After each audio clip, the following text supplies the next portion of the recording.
Amen. Est-ce qu'on peut en profiter pour accueillir tous ceux qui sont là, qui nous visitent, qui sont de passage, ceux qui sont en ligne en ce moment avec nous. On est heureux de les accueillir.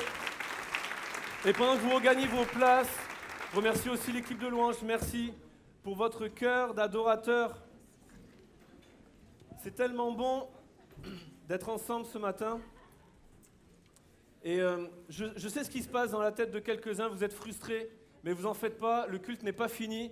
Et on a encore des choses fortes à vivre, j'en suis profondément convaincu. Je suis vraiment heureux d'être avec vous ce matin et d'avoir la responsabilité, le privilège d'apporter la parole de Dieu. Et j'aimerais poursuivre la série de messages qui s'appelle Fondation, que nous avons commencé au mois de janvier avec le pasteur Patrice. Et permettez-moi juste de rappeler, parce que je me doute qu'on n'a pas tous les titres de messages, et puis certains, on est absents certaines fois. Et donc, juste rappeler à nos cœurs, parce que vous allez comprendre, ça va être important pour notre message ce matin, de se rappeler les fondations que Dieu a désiré nous instaurer en nous, bâtir en nous, rappeler en nos cœurs, à travers les différents messages dans la série. On a parlé de l'attention, de focaliser notre attention sur ce qui était essentiel. On a parlé de l'obéissance qui vaut mieux que les sacrifices avec le pasteur Mathieu. On a aussi parlé de l'intention, le pourquoi est plus important que le comment. On a parlé de la crainte de l'éternel. On a parlé de l'humilité, source, clé pour l'élévation.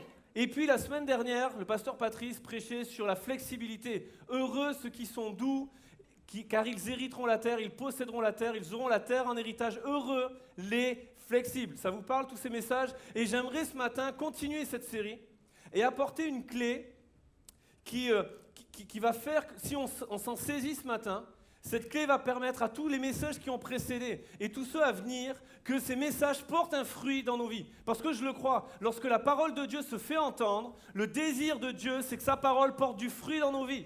C'est qu'on ne soit pas juste à entendre, mais qu'il y ait quelque chose de vivant qui se mette en nous. Que sa parole ne soit pas juste des paroles d'hommes, prononcées par des hommes, mais que sa parole soit esprit et vie dans les cœurs. Que sa parole vienne créer quelque chose en nous. Et il y a une clé qu'on découvre dès le début de l'Église, dès la naissance de l'Église, comme au point de démarrage de l'Église. Pour ceux qui ne le savent pas, vous trouvez ça dans Acte 2. Et en fait, comment c'est créé l'Église, entre guillemets, si vous me permettez l'expression. Il y a des disciples qui se sont réunis et qui se sont mis à prier. Et ils se sont unis dans la prière, parce qu'il ne suffit pas de prier en même temps et dans le même lieu. Il faut être unis ensemble. Et lorsque les disciples se sont unis, ils étaient ensemble dans le même lieu, le Saint-Esprit est descendu. Parce que lorsque tu es uni, un peuple s'unit, le Saint-Esprit descend. Il y a une faveur de Dieu qui descend. Le ciel s'ouvre sur une église, sur un peuple, sur un groupe de croyants qui s'unit. Les disciples se sont unis, le Saint-Esprit est descendu. Et là, Pierre, devant la foule qui était à Jérusalem pour la fête de la Pentecôte, Pierre se met devant la foule et commence à prêcher. Et la parole de Dieu est prêchée, avec force, avec conviction. Et puis la croix est prêchée. Jésus qui a été crucifié, qui est mort pour nous, et qui est ressuscité, et qui aujourd'hui est élevé à la droite de Dieu, pour intercéder pour nous, pour que nous puissions être sauvés. La parole de Dieu est prêchée. Et à l'écoute du message, la foule va venir vers les apôtres, et la Bible nous dit qu'ils eurent le cœur vivement touché. Ils eurent le cœur vivement touché. Et ils sont allés voir les apôtres et leur demander « Hommes, frères, que ferons-nous » Et alors Pierre va leur dire « Repentez-vous, convertissez-vous. » Et puis là, la Bible nous dit que 3000 personnes vont s'ajouter au nombre des croyants.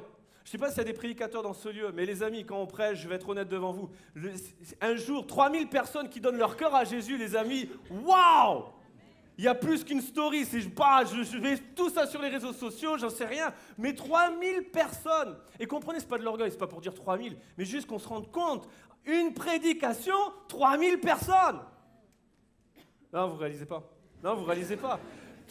Les prédicateurs devant moi, hein, on va être honnête, on va se montrer authentique, on va montrer notre orgueil. 3000 personnes! Truc de fou. Vous vous rendez pas compte? Et en fait, imaginez, c'est comme si nous, on est 1500 environ. Une prédication, tu passes à 4005, tu triples l'église. Et les amis, je pensais à un gros amen et tout ça. Mais franchement, mais c'est pas grave.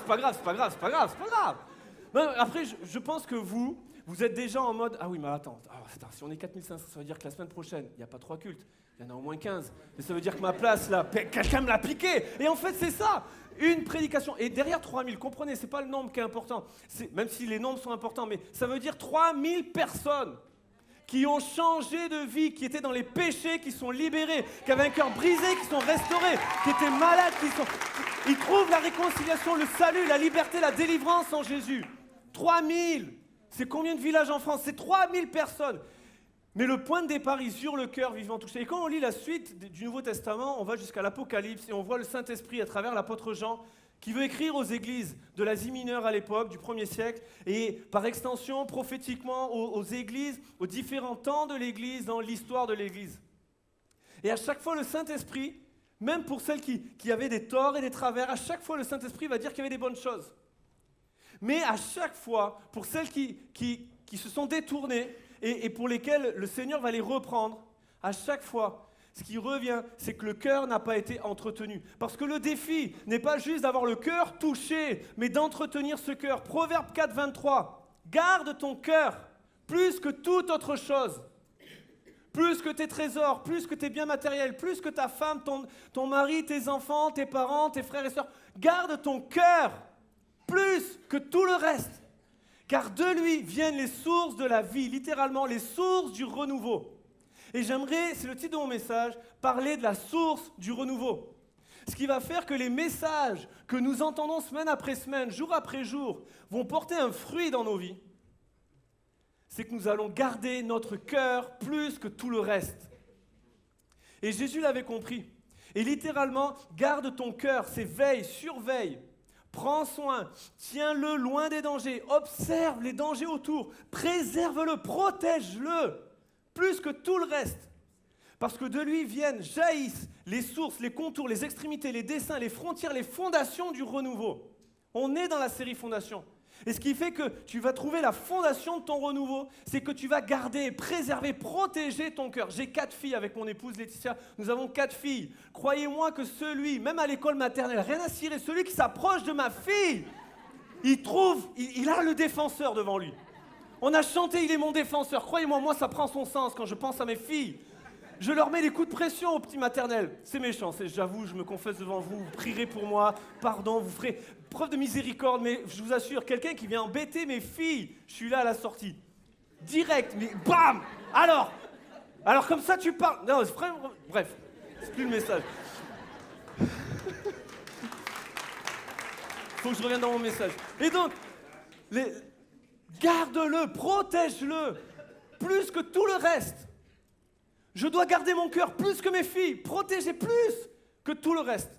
Car de lui viennent les fondations, les sources, jaillissent les sources de mon renouveau. Et Jésus l'avait compris, dans le Nouveau Testament, on voit que Jésus qui est là avec la foule, il enseigne la foule, et parce que jamais homme n'a parlé comme cet homme, les gens viennent l'écouter, ils viennent l'entendre. Et la foule commence à devenir de plus en plus nombreuse. Et on voit dans les évangiles, au moment où la foule commence à être de plus en plus nombreuse, Jésus qui se met à les enseigner en paraboles, à travers des paraboles. Et pour ceux qui prennent des notes, Matthieu 13, Luc 8 et Marc 4, on trouve des paraboles qu'on appelle les paraboles du royaume. Et Jésus commence avec la parabole que certains connaissent, la parabole du semeur. Car il voulait que les gens comprennent qu'il y avait plus qu'entendre le message. Il y avait un désir que cette parole touche nos cœurs et porte du fruit.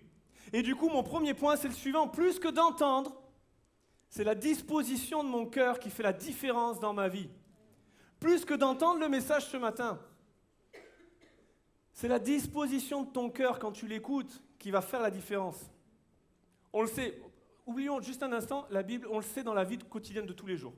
Il y a des gens mariés sans doute ici, il y a des fils, des filles, il y a des parents, il y a un petit peu de tout. Et on le sait, quand on vit une situation conflictuelle, alors vous, ça ne vous arrive pas, vous êtes sanctifiés à 100%, mais pour moi et ceux qui sont en ligne, donc pour nous qui vivons la vie de tous les jours, pardon pour ceux qui sont en ligne, vous êtes aussi sanctifiés, mais la réalité, c'est pour pas vous perdre, que je suis sûr que vous êtes là et pas avec le rôti. Donc on continue, et en vrai, j'ai faim, je sais pas pourquoi j'ai dit ça.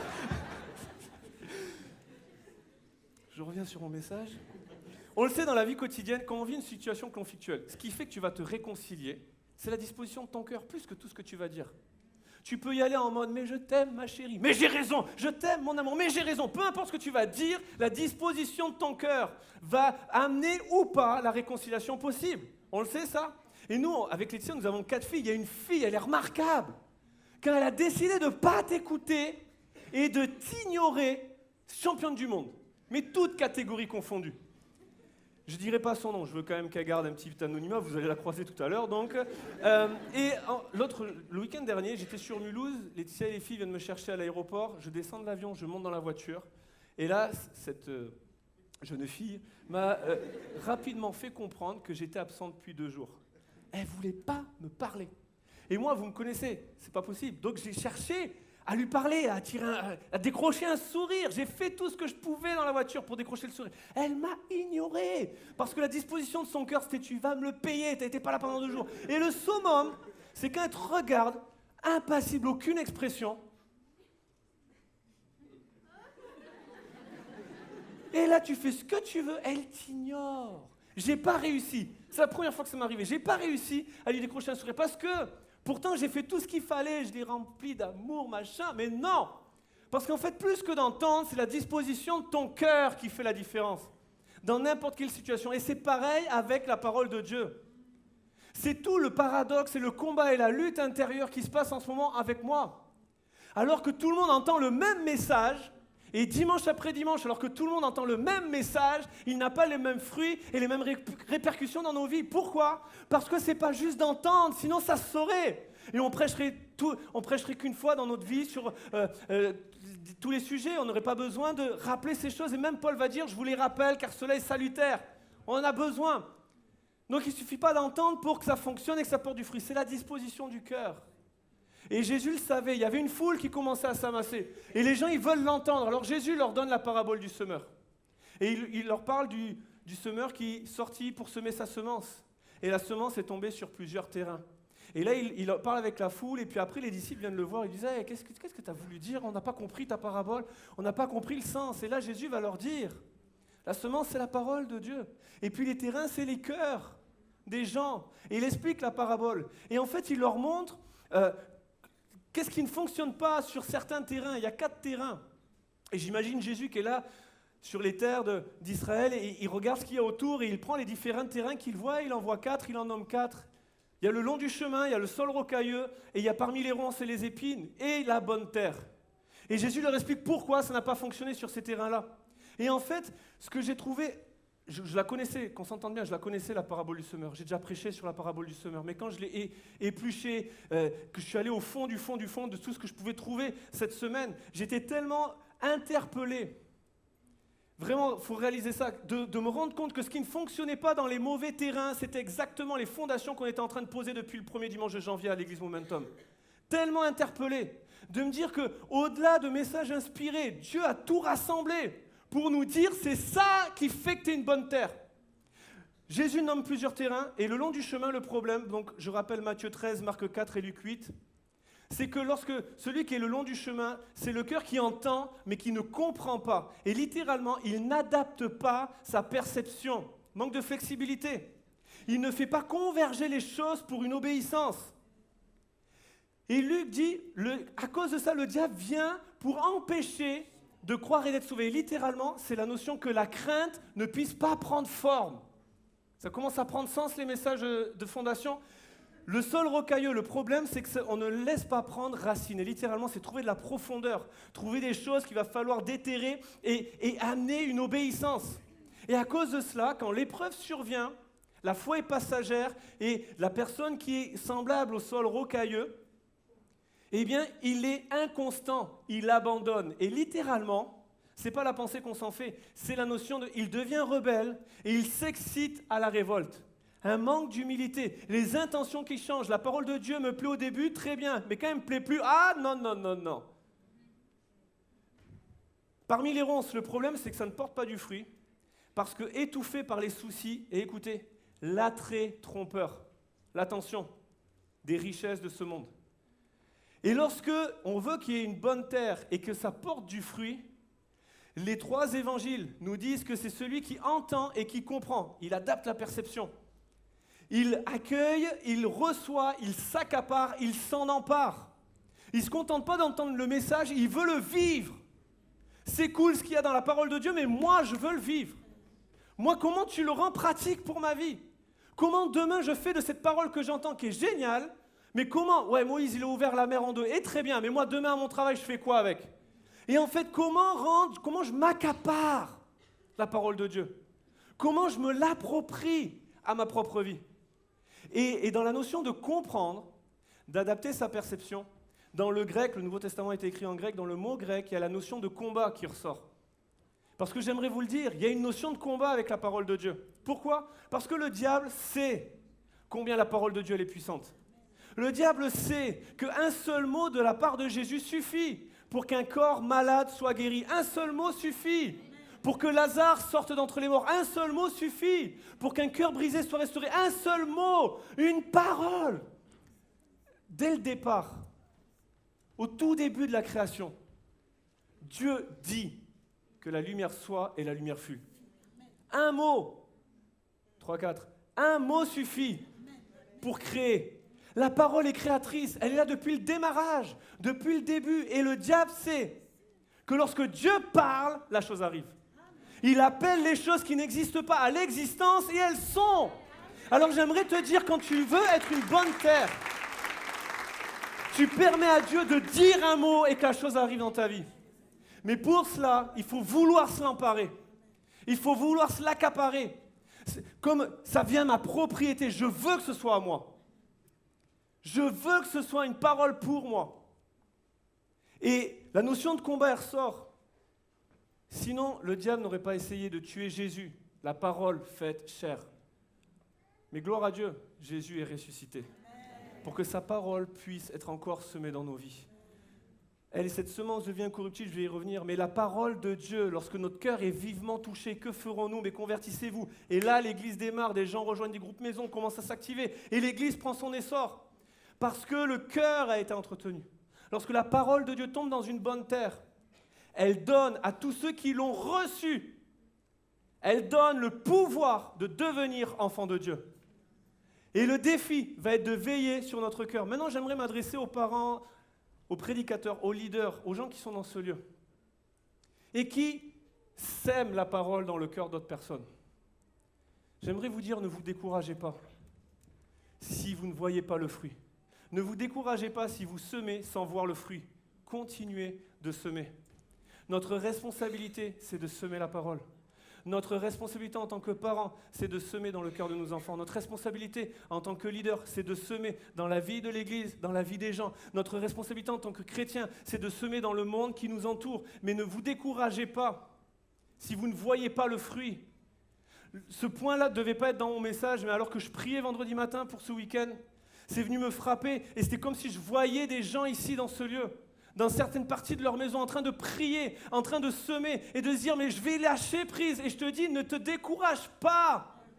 Je t'en supplie, ne baisse pas les bras, mais continue de semer. Continue de semer dans la vie de ton fils, même s'il ne change pas. Continue de semer dans la vie de ton mari avec amour, avec passion, avec grâce, avec bonté, avec fidélité, avec attention, avec compassion, avec miséricorde. Et puis, mets toutes les entrailles de miséricorde et de compassion que tu peux y mettre, mais continue de semer. Et même si tu sèmes avec larmes, continue de semer. Parce que quand tu sèmes avec larmes, tu enclenches une promesse. Psaume 126, ceux qui sèment avec larmes moissonneront avec chant d'allégresse. Celui qui sème, qui marche en pleurant, lorsqu'il porte la semence, revient rempli de joie, avec cri de joie, sous le poids des récoltes. J'aimerais te dire que si aujourd'hui personne n'entend tes cris qui montent vers Dieu, et parce que tes prières sont juste des larmes, même si aujourd'hui c'est un cri silencieux qui monte jusqu'au trône, même si c'est l'Esprit de Dieu qui dans ta faiblesse t'aide et intercède pour toi, ne baisse pas les bras, mais continue de semer. Et sème avec larmes parce que Dieu recueille tes larmes, il recueille tes prières. Et il te fait cette promesse, ou il te rappelle cette promesse ce matin, ici ou derrière un écran, celui qui sème avec larmes, celui qui marche en pleurant lorsqu'il porte la semence parce qu'il se demande sur quelle terre ça va tomber, il revient avec cri de joie lorsqu'il est sous le poids des récoltes. Si je suis ici devant vous, c'est parce que sans aucun doute, il y a des gens qui ont semé dans ma vie. Et ça n'a pas toujours été une bonne terre, mais il y a des gens qui ont semé avec larmes. Et aujourd'hui, ils récoltent avec mes cris de joie. Je ne les entends pas crier. Mais je sais une chose, c'est que lorsque tu sèmes avec larmes, des fois c'est juste le moment où tu as envie d'abandonner, que c'est là que tu vas commencer à récolter. suis pas un grand jardinier, je suis pas un grand constructeur de potager, mais j'ai appris une chose. C'est que si tu veux récolter ce que tu as semé, il faut que tu travailles ta terre. Et j'aimerais vous dire que les 4 terrains, ce n'est pas nécessairement ou uniquement 4 types d'auditeurs ce matin dans la pièce. C'est aussi parfois des saisons dans nos vies. Et il y a un appel ce matin pour chacun d'entre nous à travailler la terre de notre cœur pour pouvoir porter du fruit. Les 4 terrains peuvent être 4 saisons dans nos vies. Je le disais, si je suis là, c'est parce qu'il y a des gens qui ont semé en moi. Mais il y a des choses qui ont été semées alors que j'avais 10 ans, 15 ans, 20 ans, et puis il y a des gens, ils me connaissent depuis que j'ai 4 ans et demi, que je vois ici, et ils ont semé dans ma vie. Je suis le résultat des gens qui ont semé en moi. Mais alors qu'ils ont semé en moi, ça n'a pas porté du fruit tout de suite. Mais parce qu'ils ont continué de semer, et continué de semer. Il y a un jour où la terre, elle devient bonne, le sol, il est plus rocailleux, il n'y a plus les épines, c'est plus le long du chemin, et bam, ça porte du fruit. Et j'aimerais vous dire que c'est pour ça qu'il faut continuer, mais c'est pour ça qu'il faut travailler notre terre. Parce que des fois, il y a des saisons dans nos vies où on ne reçoit pas le message. Et puis 10 ans après, le même message, boum, il vient percuter nos cœurs. Pierre prêche, mais pourtant Jésus il est déjà mort sur la croix. C'est la même ville, ils ont vu la même chose, mais là ça prend. Et j'aimerais vous dire qu'il y a un appel à travailler nos terres. Parce que des fois, ce n'est pas juste des saisons dans nos vies. C'est aussi qu'il y a des domaines dans nos vies où on est prompt à dire « Seigneur, oui, j'ouvre mon cœur. Ah Seigneur, un avenir plein d'espérance. Oui, je prends Seigneur. Des bénédictions. Oui, je prends Seigneur. La guérison. Oui, je prends Seigneur. Oh oui, j'ouvre mon cœur. C'est une terre fertile. Je m'en accapare. Je m'en empare. Et puis le dimanche d'après, quand il s'agit de générosité, de sacrifice, d'abandon, de renoncement, d'offrande, de dîme, de mort à soi-même. Oh Seigneur, bénis mes voisins. Ils ont tellement besoin de cette parole. Tu comprends? Il y a des domaines dans nos vies où naturellement, instinctivement, on prend. Oui, je prends les bénédictions, les promesses, l'avenir, la grâce. Et puis quand c'est le renoncement, je ferme mon cœur. Je dois travailler ma terre pour que dans chaque domaine de ma vie, ce soit une terre qui accueille, qui s'empare, afin que ça vienne porter du fruit. Je ne sais pas si vous êtes avec moi ce matin, mais je ne veux rien laisser ravir la parole. Je veux m'en saisir, m'en accaparer. Pourquoi? C'est mon deuxième point, je vais finir avec ça, parce que veiller sur mon cœur me permet de voir Dieu, ni plus ni moins. Veiller sur mon cœur me permet de voir Dieu. Jésus, dans son premier message à la foule, le fameux sermon sur la montagne, Patrice l'a évoqué la semaine dernière, Jésus va dire, j'effleure ce verset, il y aurait tout un message à faire là-dessus, mais il va dire la chose suivante, heureux ceux qui ont le cœur, ceux qui veillent sur leur cœur, heureux ceux qui ont le cœur pur, car ils verront Dieu. Et à l'époque, c'est un choc. Dans l'Ancienne Alliance, c'est juste impensable de voir Dieu. C'est pas possible. Tu peux pas voir Dieu et continuer de vivre. Impossible. Même les grands Moïse et tout ça, impossible de voir Dieu et de vivre. Et Jésus arrive, premier message, un de ses premiers mots. Heureux ceux qui ont le cœur pur, car ils verront Dieu. C'est possible. Waouh, comment? Veille sur ton cœur. Et j'aimerais vous interpeller ce matin.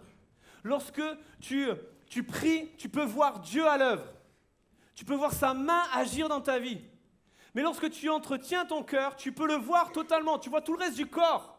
Et j'aimerais nous interpeller, si on veut être une église qui voit Dieu, pas juste sa main à l'œuvre, pas juste quelques réponses, pas juste quelques bénédictions, pas juste des prémices ou des miettes qui tomberaient de la table du ciel. Si je veux voir Dieu, je veille sur mon cœur. Heureux ceux qui ont le cœur pur. C'est une chose impossible. Mais j'aimerais te dire, aujourd'hui c'est possible.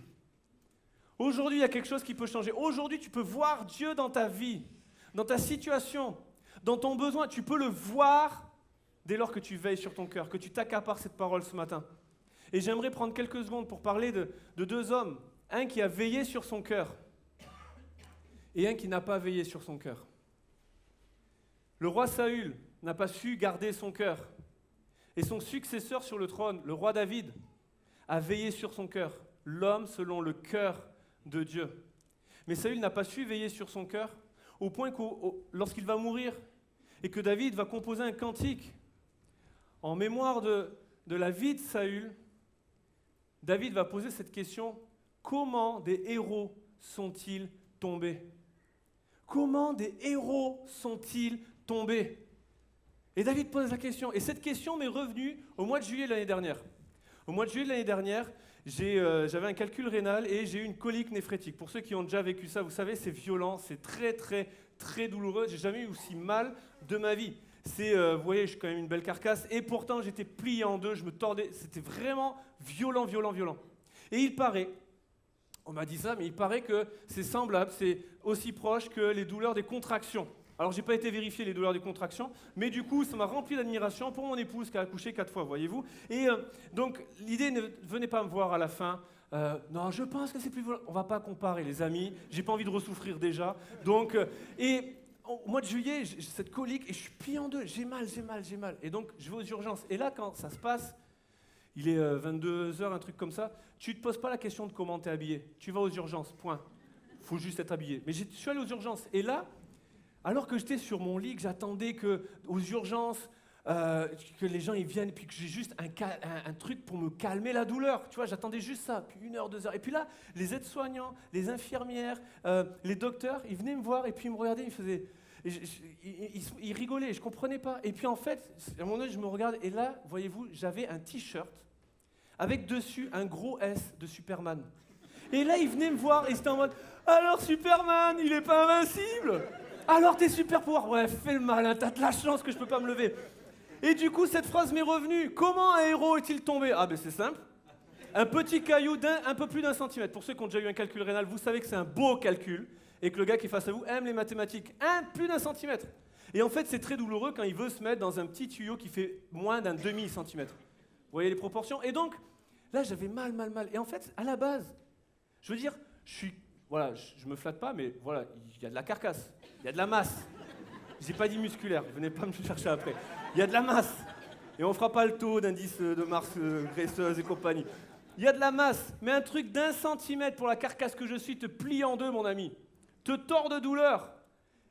Et j'aimerais vous dire que des fois, il y a des petites choses dans nos vies. On pense que c'est insignifiant. Le calcul, je le voyais pas. Hein. Il était là, je le voyais pas. Il était tout petit, mais quand il s'est mis au bon endroit, au bon moment, ou plutôt au mauvais endroit, au mauvais moment, croyez-moi que là, je savais qu'il existait. Et la vérité, c'est que Saül, personne ne voyait rien au regard des hommes. Mais lorsqu'il y a eu la circonstance, le moment où le petit truc a été révélé, on a vu qu'il n'avait pas gardé son cœur. Parce que ça passe par des petites choses. Saül n'a pas gardé son cœur.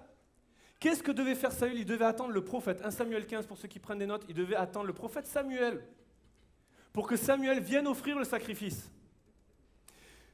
Et Saül a vu que Samuel tardait. Il tardait à venir. Est-ce que ça nous arrive des fois de nous sembler ou de penser que Dieu il tarde à répondre à nos prières? Et là, Saül a voulu précipiter la promesse. En fait, il n'a pas attendu Samuel et il a offert le sacrifice à la place. Qu'est-ce qu'il a fait? Souvenez-vous des messages fondation. Il a voulu précipiter la promesse. Manque d'obéissance et de flexibilité. Ça ne prend pas le temps que j'aurais voulu prendre. Je suis rigide, je ne me laisse pas faire, je veux. Le regard des gens est devenu plus important que celui de Dieu. L'attention qui a été détournée. La crainte de l'Éternel il a pris la place de quelqu'un d'autre. Il a fait ce qu'il n'était pas censé faire. Un roi ne devait pas offrir de sacrifice. Il a pris la place de Samuel. Manque d'humilité. Sa réputation est devenue plus importante que sa relation avec Dieu. Les intentions qui changent. David, je ne vais pas vous le peindre comme un homme qui était parfait, mais l'homme selon le cœur de Dieu. David a fait des vraies bêtises, mais des vraies boulettes. Et pourtant, il a gardé l'onction. Pourtant, il a été appelé l'homme selon le cœur de Dieu. Pourquoi? Parce que David faisait ce type de prière. Psaume 51, « Ô Dieu, crée en moi un cœur pur, renouvelle en moi un esprit bien disposé. » Et croyez-moi que parfois notre esprit est bien disposé, mais la chair est faible. Alors on a besoin de faire cette prière. Dieu, crée en moi un cœur pur. Je veux veiller sur mon cœur et je suis conscient que je dois travailler ma terre. Mais il y a des choses que je ne peux pas faire. L'erreur, c'est de croire que tu vas prier pour que Dieu travaille ta terre. Non, ça c'est à toi de le faire.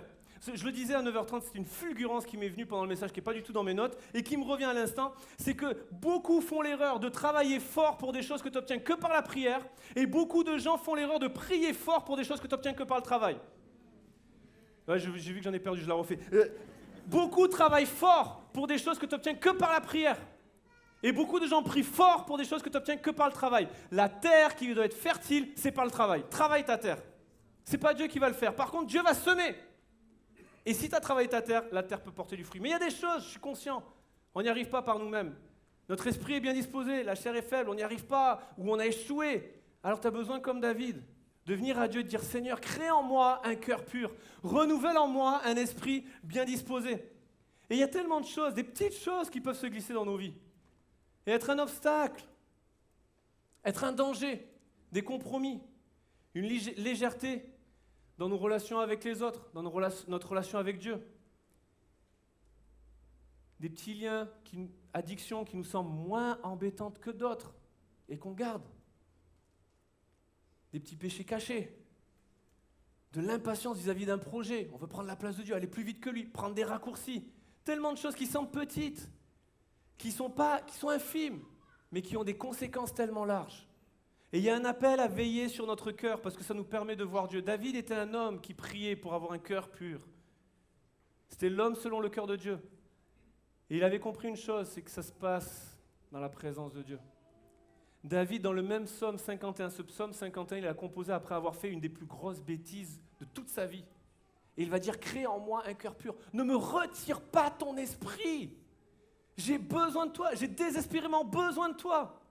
Comme une biche soupire après des courants d'eau, mon âme a soif de toi, mon âme soupire après toi, ô Dieu. Mon âme a soif du Dieu vivant. David était un homme qui disait « Mieux vaut un jour dans tes parvis que 1000 ailleurs. Je préfère me tenir sur le seuil de ta maison plutôt que d'habiter sous les tentes de la méchanceté. » C'est tellement profond. Aujourd'hui, est-ce que vous êtes là? Ça va, vous êtes là dans ce lieu? C'est que vous n'êtes plus dans le seuil de la maison. Vous êtes entré à l'intérieur. Ça y est, vous comprenez mieux? Je préfère me tenir sur le seuil de la maison. Imaginez ça, c'est la maison. David refusait d'être loin de la présence de Dieu. Quitte à être juste sur le seuil avec le mur, la porte, et puis j'entends des bribes, je vois peut-être par la fenêtre, mais je ne suis pas dedans. Et il préférait être là que d'être ailleurs. Parce que pour lui, c'était plus important de veiller sur son cœur. Vous ne comprenez pas? David dit, je préfère me tenir sur le seuil de la maison. Si je prêche sur le seuil de l'estrade, je ne suis pas avec vous, et donc c'est moins bien. Dites Amen. Juste pour me rassurer. Si je préfère être sur le seuil de la maison de mon Dieu, plutôt que d'habiter sous les tentes de la méchanceté. Je préfère entendre des bruits. Je préfère apercevoir des ombres. Mais je préfère être là que d'être ailleurs. David soupire après la présence de Dieu. David a un cœur qui a soifé de la présence de Dieu. David veille sur son cœur. Il le préserve des dangers. Pourquoi? Celui qui demeure à l'abri du Très-Haut repose à l'ombre du Tout-Puissant. Donc je préfère me tenir sur le seuil de la maison du Tout-Puissant plutôt que d'être ailleurs et en proie à l'ennemi. Le diable rôde comme un lion rugissant. Vous avez déjà vu des documentaires sur les lions? Sur qui il s'attaque? Les proies isolées. Alors David dit, il y a le lion rugissant, c'est pas lui qui le dit, mais je préfère me tenir sur le seuil de la maison. Parce que quand je suis sous la présence de Dieu, que je me soumets à Dieu, que je me mets sous Dieu, sous sa protection, et que je résiste au diable, parce qu'une notion de combat, le diable fuit. Parce que oui, le diable vient comme un lion rugissant, mais mon Jésus, c'est le lion de la tribu de Juda. Donc je préfère me tenir sur le seuil de la maison de mon Dieu, plutôt que d'être ailleurs. Et tout le combat qui se fait en ce moment en moi, c'est de savoir qu'il y a des gens, ils entendent le même message, mais il ne se passera rien. Je vous en supplie, veillons sur notre cœur, parce que lorsque nous veillons sur notre cœur, nous portons du fruit pour notre propre vie et au-delà. Parce que tu vas désirer, papa, maman, avoir un cœur touché, malléable, une terre fertile, ça aura des répercussions sur tes enfants. Hier soir, les filles m'ont enfin offert le cadeau de la fête des pères. Je ne l'ai pas dit aux autres cultes, tant pis. J'y pense maintenant. Et en fait, il y a une carte, elles ont mis plein de mots. Et une chose qui m'a touché. Au-delà de je t'aime malgré tes défauts. Genre, j'ai des défauts. Bon, bref. Mais il y a un mot qui m'a touché. C'est qu'en fait, il y en a une qui m'a mis « Grâce à toi, je peux connaître Jésus ». Parce que lorsque tu laisses Jésus agir dans ta vie, ça a des répercussions sur ma vie, mais au-delà. C'est biblique. Un grain, dans l'explication qu'il donne aux disciples, un grain donne 30, un autre 60, un autre 100. Il n'y en a rien, pardonnez-moi l'expression, il n'y en a rien à cirer de savoir si tu vas donner 30, 60 ou 100. On s'en fiche. Ce qui compte, c'est que tu laisses la parole de Dieu porter du fruit. Et que tu touches 30 âmes, 60, 100, 40 000 ou une, c'est pas grave. Ce qui compte, c'est que la parole de Dieu porte du fruit. Parce que la parole de Dieu, c'est une semence de vie incorruptible. Elle était depuis le début de l'éternité et elle va se prolonger parce que Jésus va dire, le ciel et la terre passeront, mais mes paroles ne passeront pas. Il peut se passer tout un tas de choses. Les paroles de Dieu ne passeront pas. C'est une semence de vie incorruptible. Aujourd'hui, je suis le fruit de gens qui ont semé dans ma vie.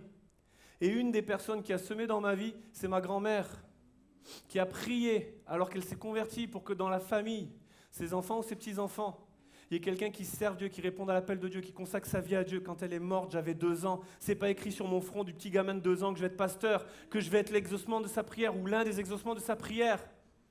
Et elle a semé avec larmes. Mais alors qu'on va se retrouver au ciel, il y aura des cris de joie. Elle va moissonner avec cris de joie. Pourquoi ? Parce que tu sèmes et que tu continues de semer. Parce que la semence de vie, elle est bien au-delà de toi et de ton passage sur terre. Elle va au-delà. Alors j'aimerais vous encourager à semer et à continuer de semer, mais à accueillir et à s'emparer de la parole de Dieu dans nos vies. J'ai invité les musiciens à revenir. Et Isaïe va dire, ainsi en est-il de ma parole, dit l'Éternel. Elle ne revient pas à moi sans avoir accompli le but pour lequel elle était sortie. Je veux croire que Dieu avait un but pour nous ce matin, que sa parole a été envoyée et qu'elle ne reviendra pas. Je refuse que pour ma vie, je ne peux pas le faire pour vous, mais je refuse que pour ma vie, elle revienne à Dieu sans avoir accompli le but. Je veux qu'elle accomplisse le but. Je veux qu'elle vienne toucher mon cœur. Et toute l'équipe peut revenir déjà maintenant. Et la réalité, c'est que la seule question à se poser maintenant, c'est la question que la foule s'est posée suite au discours de Pierre. Que ferons-nous ? Et je nous pose la question, ici ou derrière un écran, que ferons-nous ce matin ? Ils eurent le cœur vivement touché. Tout va dépendre de ça ce matin, si tu laisses Dieu toucher ton cœur. Littéralement, le cœur vivement touché, c'est percé, transpercé, pénétré de douleur. Comme les mains et les pieds de Jésus percés pour nous. Lorsque tu regardes à la croix et que tu vois Jésus transpercé, meurtri pour toi, tu ne peux pas rester insensible et ne pas avoir le cœur touché par son amour. J'aimerais tellement que tous ce matin, alors qu'on vient dans la présence de Dieu répondre à son appel, j'aimerais tellement que tous on puisse comme revenir plus de 2000 ans en arrière, croiser le regard de Jésus pour nous sur la croix. Pierre a croisé le regard de Jésus, il est parti, il a pleuré amèrement, son cœur a été touché. Et si ce matin on croisait le regard de Jésus, si ce matin on comprenait, ou on recomprenait, ou on recevait la révélation, ou une fraîche révélation, ou un renouveau dans la révélation de l'amour de Jésus pour nous, ces flots d'amour qui nous transportent. Et il y a des gens, je le sens, il y a le combat, et puis on reste dur, et non, je ne me laisserai pas toucher, mais je t'en supplie, laisse-toi toucher par l'amour de Dieu, ça va faire la différence. Viens à la croix et laisse-toi toucher par l'amour de Jésus.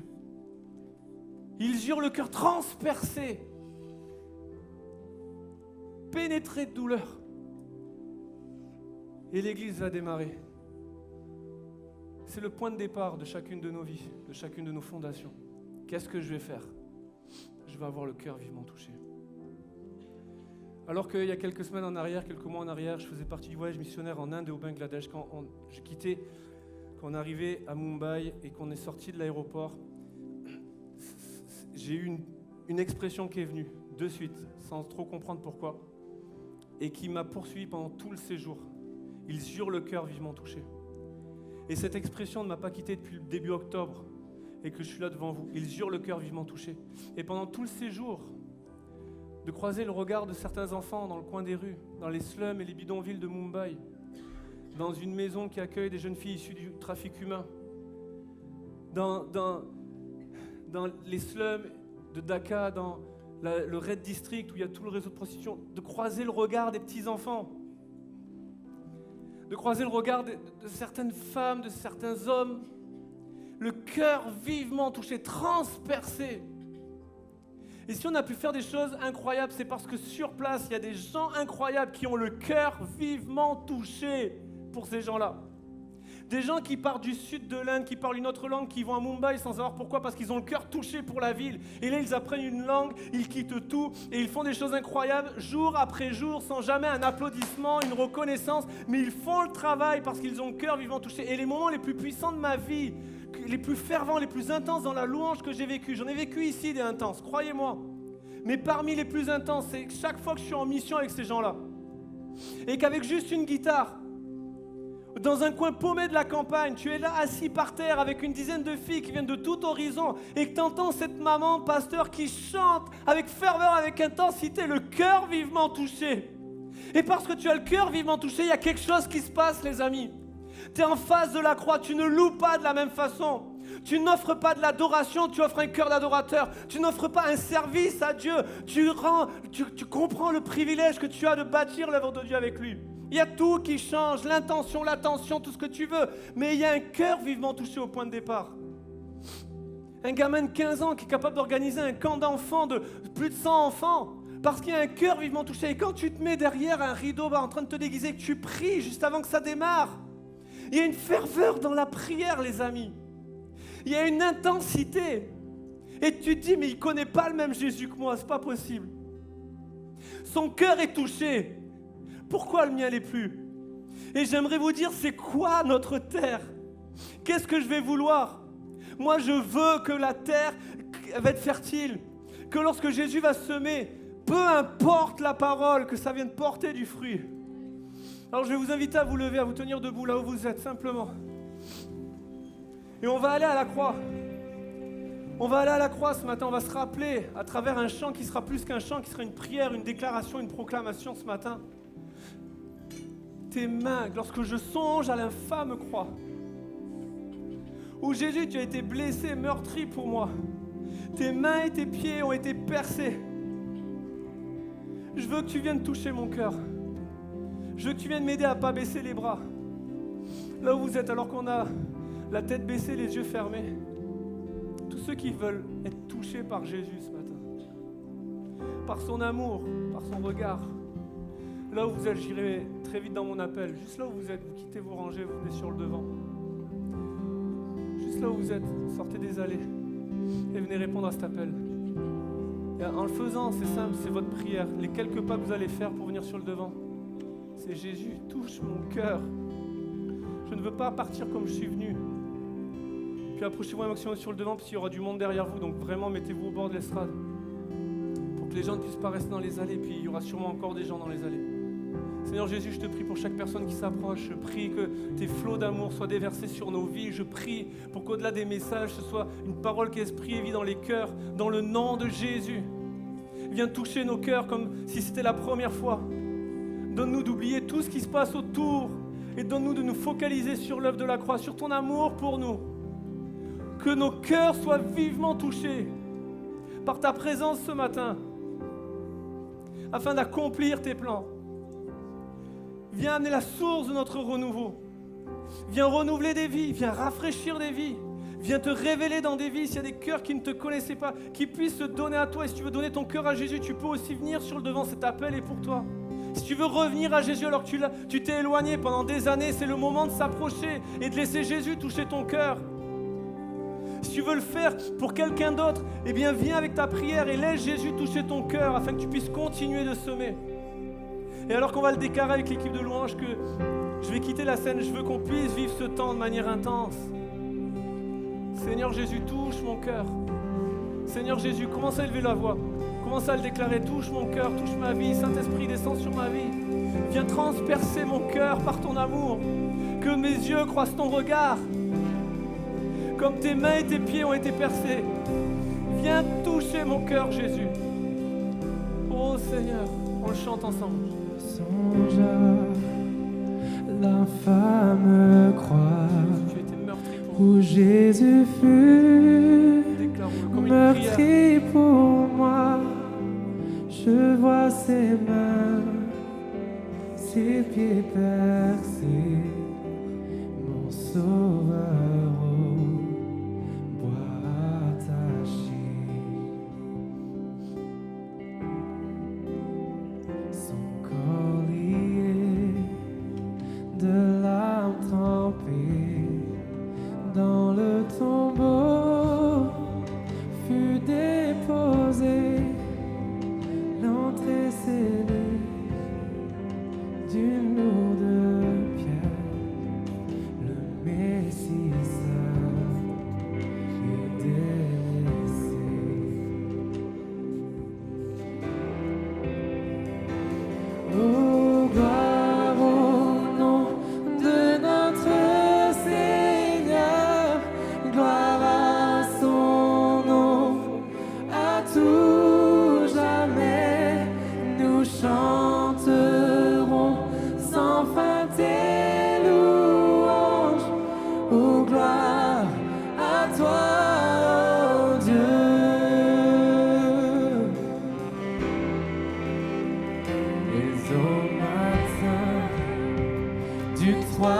troisième jour, le Fils des cieux est ressuscité.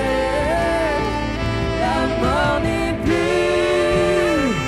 elle est vaincue. Pour les anges acclament Christ notre roi. Chantons gloire. Oh, gloire au nom de notre Seigneur, gloire à son nom, à tout jamais. Nous chanterons sans fin tes louanges. Oh, gloire à toi, oh Dieu.